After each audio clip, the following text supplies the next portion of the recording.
Hi friends, எல்லோரும் எப்படி இருக்கீங்க? நல்லா இருக்கீங்களா?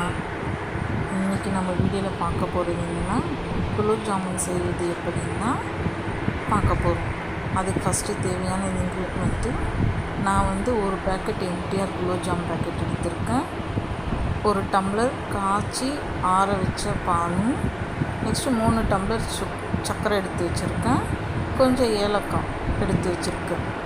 இதை எடுத்துகிட்டு ஃபஸ்ட்டு நம்ம ஒரு தட்டில் குலோப் ஜாமுன் மாவு பேக்கெட்டை போட்டுட்டு, இப்போ பால் கொஞ்சம் கொஞ்சமாக விட்டுணும். கொஞ்சம் கொஞ்சமாக விட்டு மாவு பிசையும் போது நம்ம நடுப்புற உருண்டை ஆகாமல் இதாகாமல் இருக்கிறதுக்கு கொஞ்சம் கொஞ்சமாக தெளித்து நம்ம பிசையணும். குலோப் ஜாமுன் மாவு நல்லா கெட்டியாக சப்பாத்தி மாவு மாதிரி கெட்டியாக மெத்துன்னு பிசைஞ்சிக்கணும். சேனலை பார்க்குறவங்க மறக்காமல் சப்ஸ்கிரைப் பண்ணிக்கோங்க. பக்கத்தில் இருக்க லைக் பட்டனையும் கிளிக் பண்ணுங்கள். இப்போ வீடியோவில் காட்டுற மாதிரியே கொஞ்சம் கொஞ்சமாக பாலை தெளித்து நல்லா கெட்டியாக பிசைங்க. இப்போ இந்த மாதிரி பிசைஞ்சிட்டு நல்லா கெட்டியாக பிசைஞ்சு நீங்கள் கையில் அழுத்தி பார்க்கணும். அழுத்தி பார்க்கும்போது உங்களுக்கு மெத்துன்னு இருக்கும். அப்போ அந்த மாவை ஒரு 15 or 25 மினிட்ஸ் நீங்கள் எடுத்து வச்சுக்கணும். இப்போ இந்த மாதிரி அழுத்தினா உங்களுக்கு மாவு மெத்துன்னு இருக்கும். அப்போ இது கரெக்டான பதம். இப்போ இந்த மாவை சைட் பைடில் நீங்கள் ஒரு 25 மினிட்ஸ் எடுத்து வச்சுக்கணும். எடுத்து வச்சுக்கிட்டு எடுத்து வச்சு அதை சைடில் வச்சுருக்கோங்க. அதுக்கப்புறமேட்டு நம்ம சைட் பை கேஸ் ஆன் பண்ணி ஒரு பாத்திரம் வச்சுட்டு, அதில் நான் இப்போ இந்த டம்ளர் அளவு 3 டம்ளர் சர்க்கரை எடுத்துருக்கேன். இப்போ கேஸ் ஆன் பண்ணி ஒரு பாத்திரம் வச்சு அதில் ஒரு டம்ளர் தண்ணி ஆல்ரெடி ஊற்றிட்டேன். இப்போ இந்த சர்க்கரையை போட்டுடணும். சர்க்கரையை போட்டுட்டு கொஞ்சம் கொஞ்சமாக கலரிட்டே வாங்க. அதுக்குள்ளே இங்கே நம்ம ஊற வச்ச மாவை எடுத்து நல்லா சின்ன உருண்டையாக, இப்போ நான் காட்டுறேன் பாருங்க, இந்த மாதிரி சின்ன உருண்டையாக மொத்த மாவையும் உருண்டை பண்ணி வச்சுக்கணும். ஒரு பிளேட்டில் ஃபஸ்ட்டு அதை உருண்டை பண்ணி போட்டு, அதுக்குள்ளே இந்த சைடில் ஜீரா ரெடி ஆகிடும். கலர் வேணுன்றவங்க ஆப்ஷனல் தான்.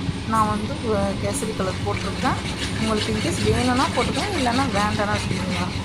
அதை போட்டு நல்லா கொஞ்சம் கலரிட்டே இருந்தீங்கன்னா, உங்களுக்கு ஜீரா பதம் பார்க்குறதுக்கு தெரியலன்னா ஒரு தட்டில் தண்ணி ஊற்றிட்டு அந்த ஜீராவை எடுத்து கொஞ்சம் தட்டில் ஊற்றி அழுத்திங்கன்னா கொஞ்சம் கெட்டியாக இருக்கும். அப்போது பாகு ரெடி ஆகிடுச்சு, சக்கரை பாகு ரெடி ஆகிடுச்சின்னு அர்த்தம்.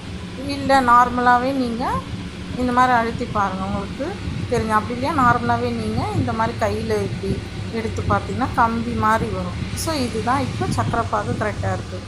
நம்ம உருண்டையும் போட்டு வச்சுட்டோம்.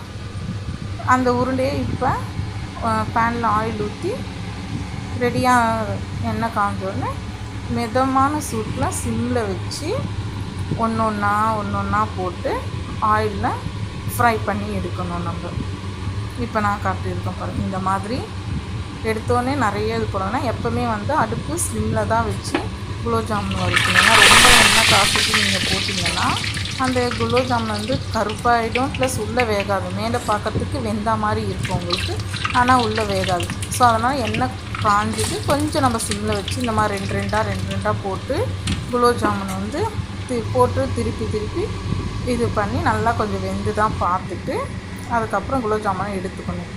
இப்போ நம்ம நெக்ஸ்ட்டு இந்த ஜீராவை ரெடி பண்ணி வச்சுருக்கோம் இல்லையா, இதில் இப்போ எடுத்த குலோப் ஜாமுனை அந்த ஜீராவில் போட்டுட்டு நல்லா ஒரு 2-3 வாட்டி நம்ம திருப்பி விட்டோன்னா ஜீராவில் ஒரு 5 or 10 மினிட்ஸு இது பண்ணால் குலோப் ஜாமுன் ரெடி. ஸோ ஈஸியாக வீட்டில் சிம்பிளாக செய்கிறதுக்கு இந்த மெத்தடு ஃபாலோ பண்ணி பாருங்கள் நீங்களும் ஃப்ரெண்ட்ஸ். மறக்காமல் சேனலை சப்ஸ்கிரைப் பண்ணிவிடுங்க. பக்கத்தில் இருக்கிற பெல் ஐக்கான் பட்டனையும் கிளிக் பண்ணிவிடுங்க.